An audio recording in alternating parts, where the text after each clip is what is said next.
Doctor Abdul Salam doctor Abdul Salam 29 جنوری 1926 کو جھنگ میں پیدا ہوئے۔ آپ کے والد کا نام چودھری محمد حسین تھا۔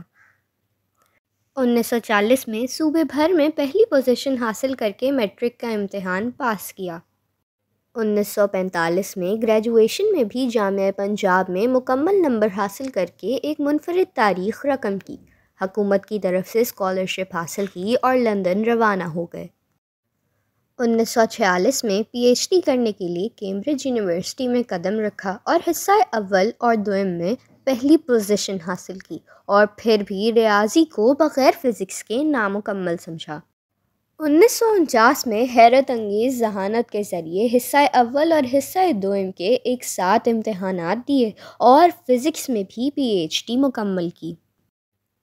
1950 میں فزیکل کیمسٹری میں پی ایچ ڈی کی اور سب سے کم عمر سائنسدان ہونے کا اعزاز حاصل کیا۔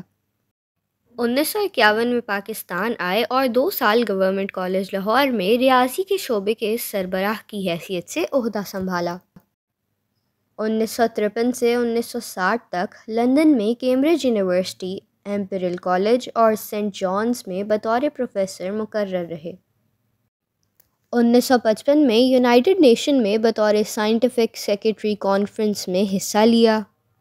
1961 میں پاکستان میں سائنس اینڈ ٹیکنالوجی کے شعبے میں بطور مشیر مقرر ہوئے اور پاکستان اٹامک انرجی کمیشن میں Pakistan institute of nuclear science and technology کی بنیاد رکھی۔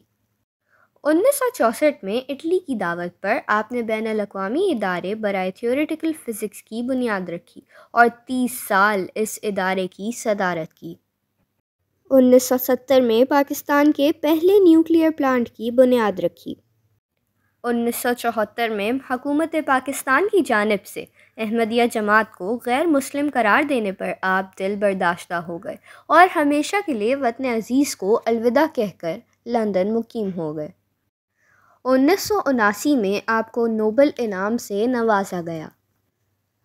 ڈاکٹر عبدالسلام کو دنیا کی 36 یونیورسٹیز نے ڈاکٹریٹ کی اعزازی ڈگریاں عطا کی تھیں اور اس کے علاوہ 22 ممالک نے آپ کو اپنے اعلیٰ اعزازات سے نوازا تھا۔ 1980 میں حکومت پاکستان نے آپ کو صدارتی تمغہ برائے حسن کارکردگی، ستارہ امتیاز اور نشان امتیاز کے اعزازات سے نوازا۔ ڈاکٹر عبدالسلام نے نظری طبیعیات اور تیسری دنیا کے تعلیمی اور سائنسی مسائل پر 300 سے زائد مقالہ جات تحریر کیے ہیں۔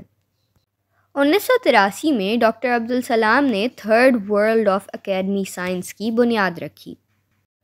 1996 21 نومبر کو آپ لندن میں انتقال کر گئے۔